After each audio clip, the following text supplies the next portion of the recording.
Thank you for joining us on this edition of National Focus. I'm Lurian Graham Carter. In the news, $693,000 for eradication of pit-led toilets in Grand Bay constituency.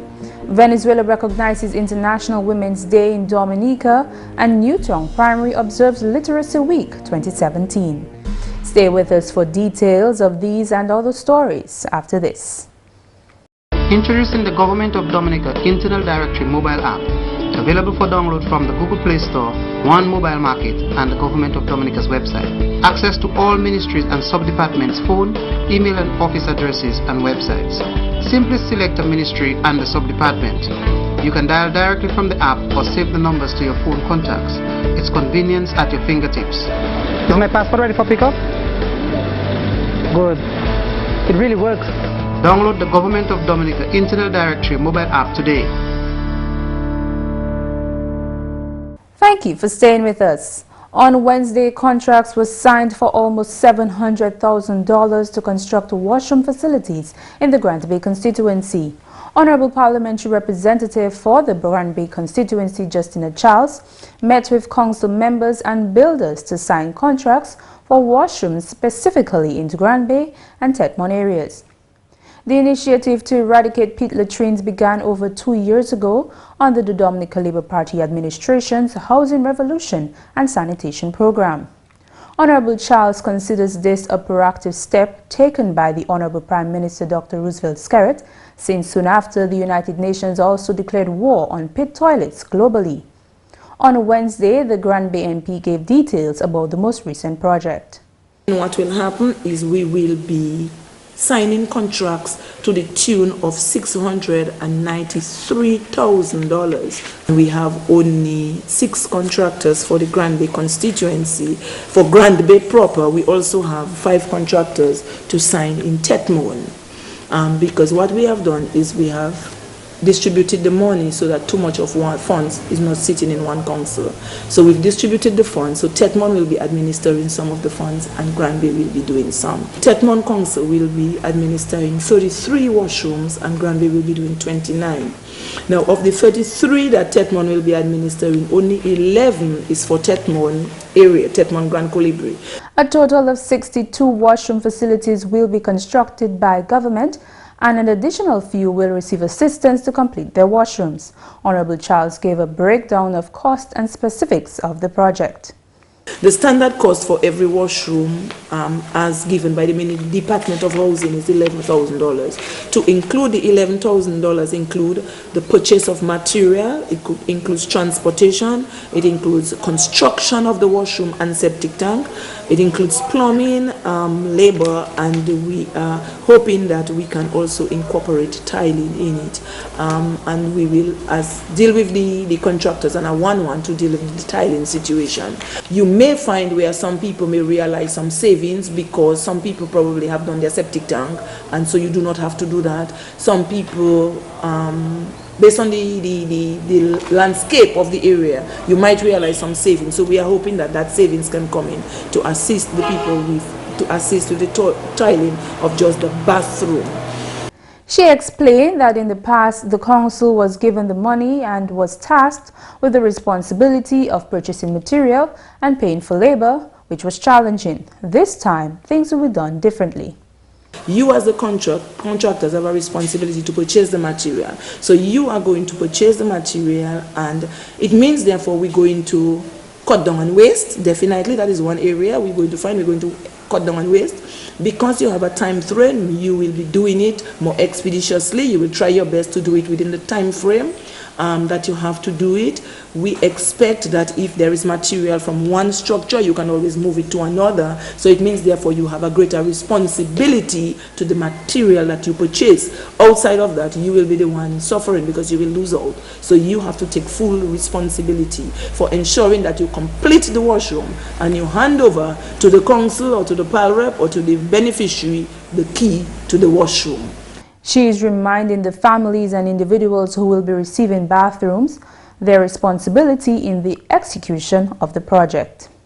We are expecting the beneficiaries of the washroom program to dig, their contribution to that is to dig the hole for the septic and the sockaway, septic tank and the sockaway. That has always been the norm, and so we hope that we can continue with it. Granted that we might find some areas where people are challenged in doing that, and so we might have to lobby families to assist, and where we cannot lobby families, we will have to see how we can work it out to get them assisted. The government of Dominica has spent to date over $1 million in the Grants Bay constituency for the eradication of pit latrines.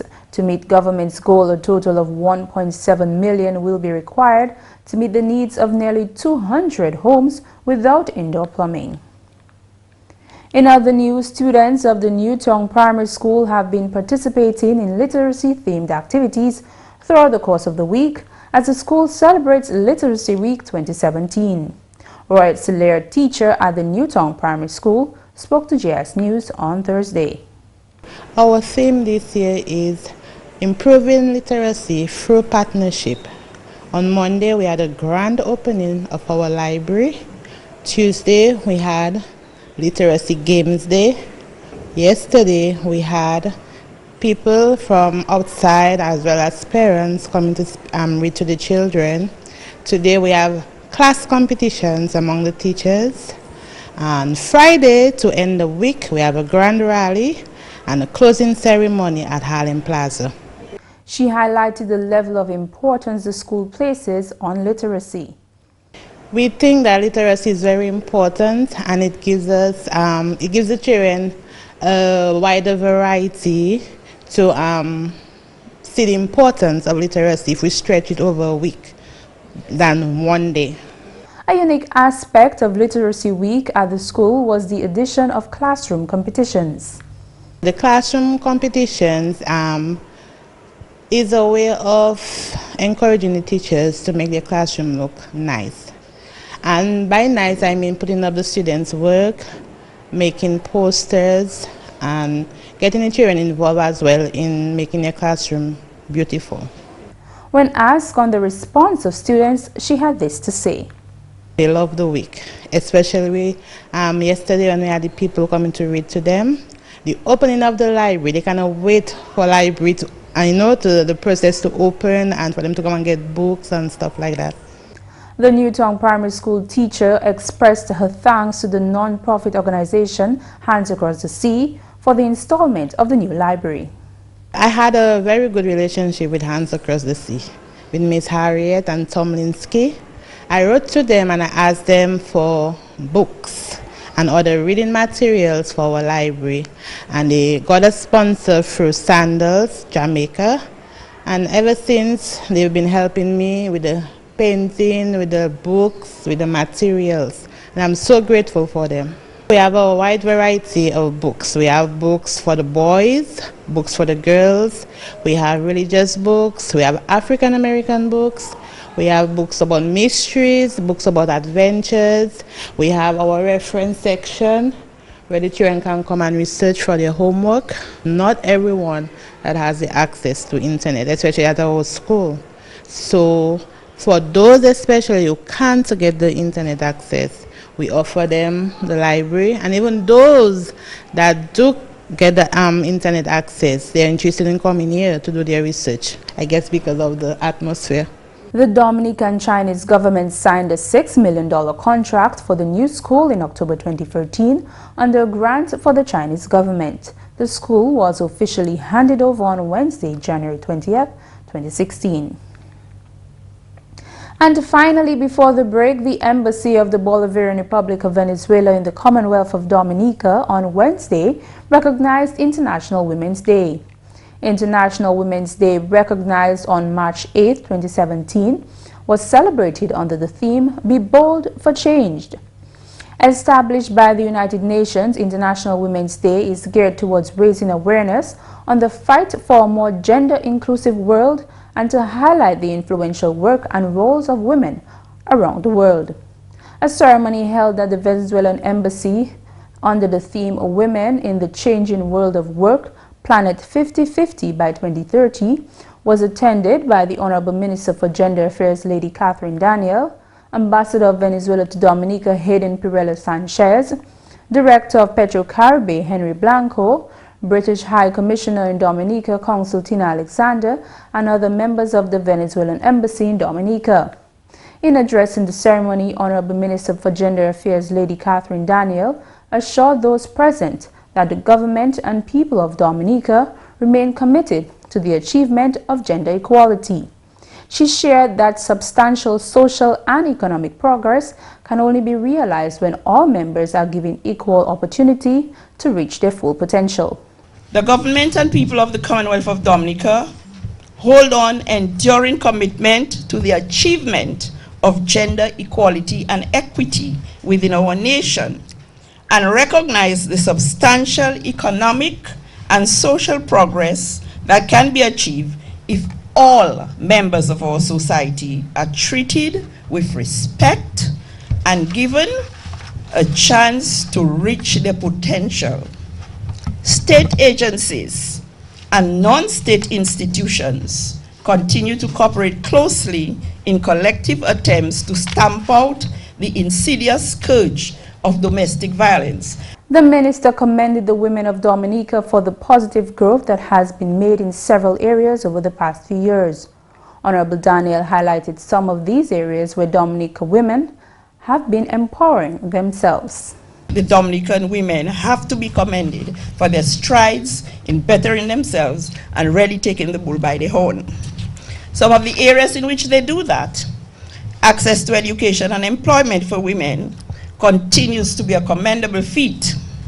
Access to credit and grant financing continue to be available, and increasing numbers of women are becoming entrepreneurs or growing their own businesses. Also addressing the ceremony on behalf of the embassy was the Consular of the Venezuelan Embassy, Ana Karina Hernandez. Consular Hernandez stated that the Ministry of Women and Gender Affairs in Venezuela continues to initiate projects and programs as means to fulfill the national commitment to ending gender inequality. She says the laws and constitutions of Venezuela seek to establish the empowerment of women. International Women's Day refers to the goal promoted by the United Nations to achieve a world in which all women and children receive the same opportunities and rights by 2030. This objective urges government to fulfill national commitments to put an end to the breach in gender equality. In this regard, the Bolivarian Republic of Venezuela, Minister for the Woman and Gender Equality, is the governing body responsible for the mainstreaming the focus of gender through public policy, plans, programs, and projects of the Venezuelan state to guarantee the empowerment and participation of the woman in the construction of equal and just society and established in the Constitution and other prevailing law. Hernandez made mention of the role of the government led by the late president of the Bolivarian Republic of Venezuela, Hugo Rafael Chavez, in empowering women in the political arena. She explained that since then, there has been marked increase in the number of areas where women can now serve their country. In our country, for example, the political participation of women in the Fourth Republic, in the governments that preceded Chavez, the total number of women incorporated reached to 5. Chavez incorporated more than 36 women in his cabinet, and President Nicolás Maduro had 30 female ministers in his cabinet. In public power, we have a general prosecutor and rector of the National Electoral Council. Also, we can highlight that the Army has incorporated more than 123,000 women in each one of components. The strong presence of women in new court proceedings of the popular power represent more than 65%. In Venezuela, women commemorated International Women's Day in various forms, such as wearing masks, a silent protest against violence against women, marches and dances in the streets of Caracas. The day when women all around the globe join forces to celebrate International Women's Day has been recognized since the early 1990s. You are watching National Focus. More when we return. Protection from abuse is every child's right. Everyone has a shared responsibility in protecting the child from abuse. Mothers, believe your children when they say they've been abused, and follow through with child abuse cases when they've been reported. For more information on child abuse or to report suspected cases on child abuse, contact the Social Welfare Division on 33 Great Marlborough Street or call 266-3020 or 266-3080.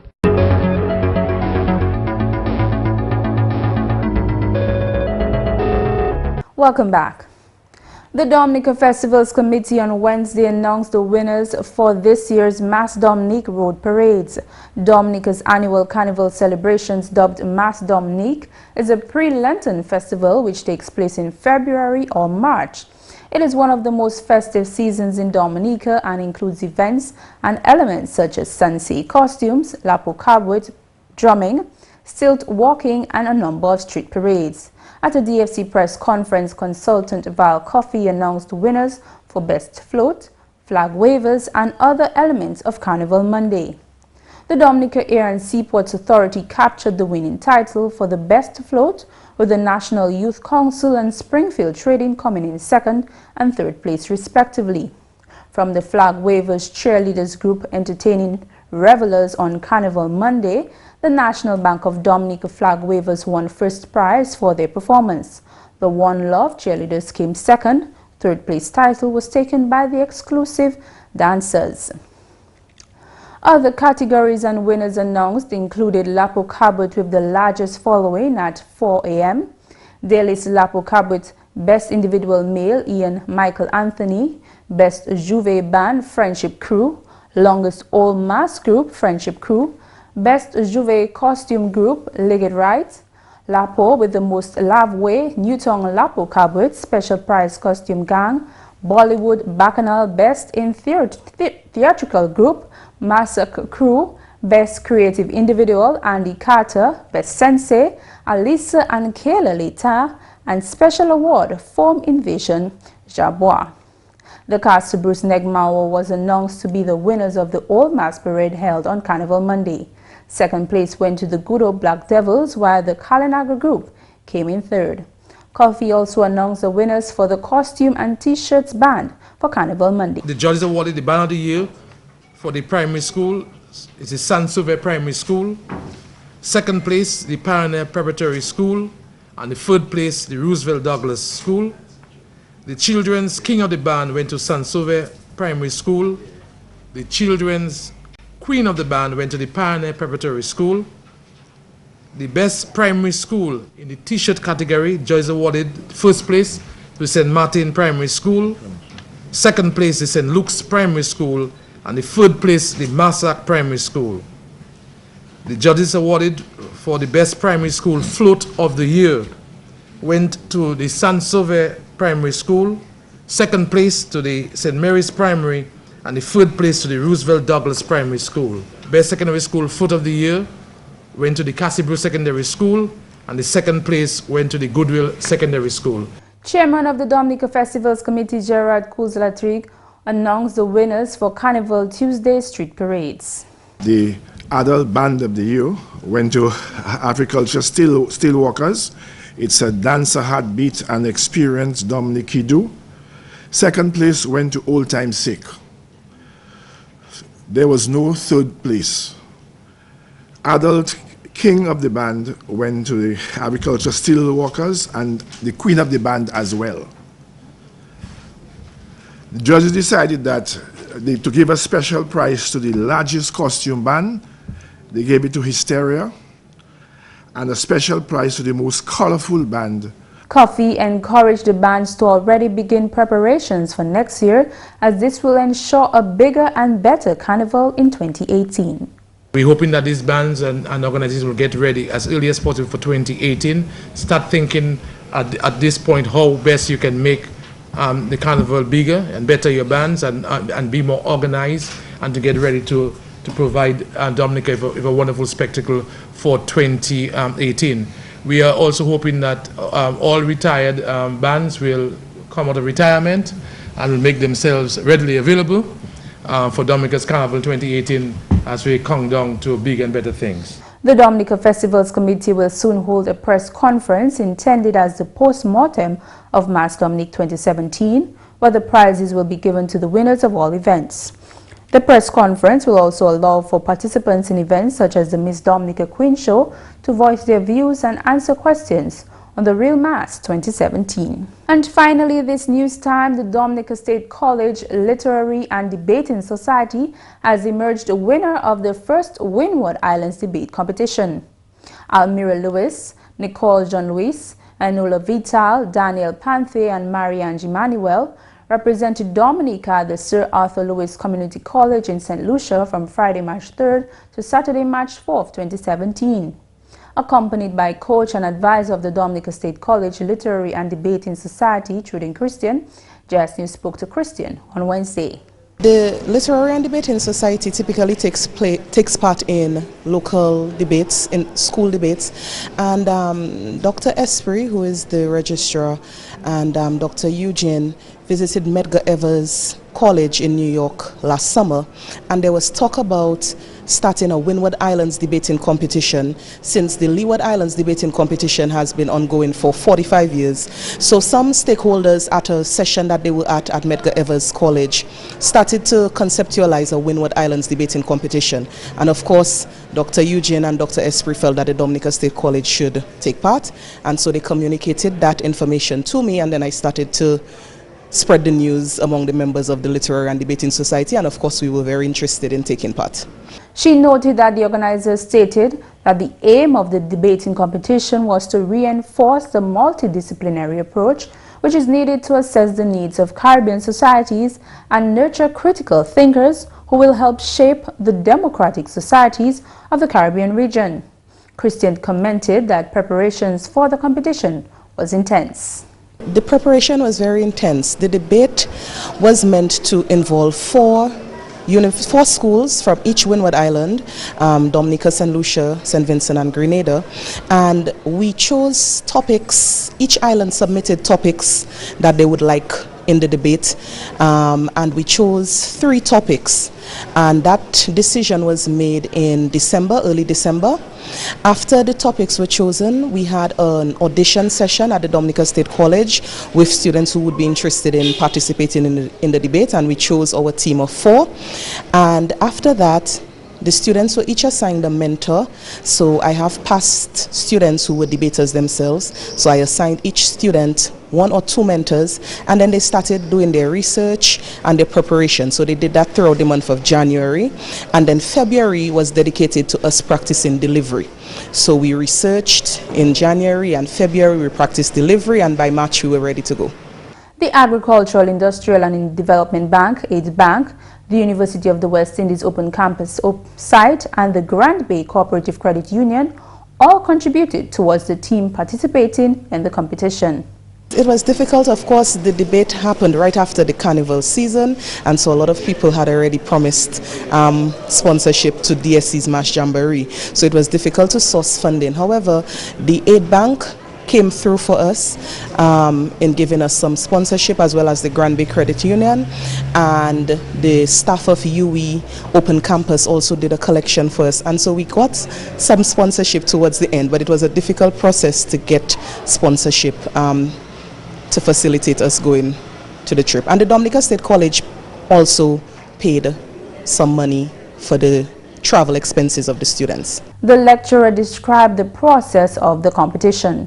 It was pretty nerve-wracking. The way the competition went, you prepare for 3 topics, both opposing and proposing sides. You don't know what you're going to get. So on the night before the first round, which was the Thursday evening, we dipped for our first topic, and we dipped that seeking reparations from former colonial masters would not benefit the Caribbean region, and we dipped to propose that topic, which was the more difficult angle. So on Thursday evening, we had to stay up and make sure that we fine-tuned all our arguments and we were ready to go.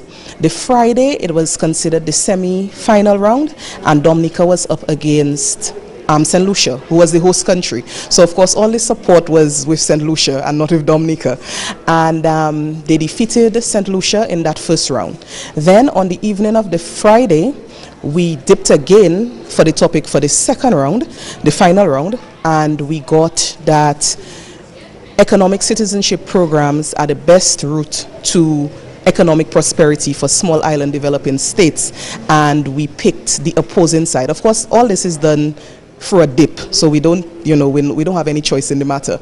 And so the Friday evening, once again, we stayed up, we fine-tuned arguments, and then the Saturday was the semi-final round where Dominica faced off against Grenada, and of course they were victorious in that round.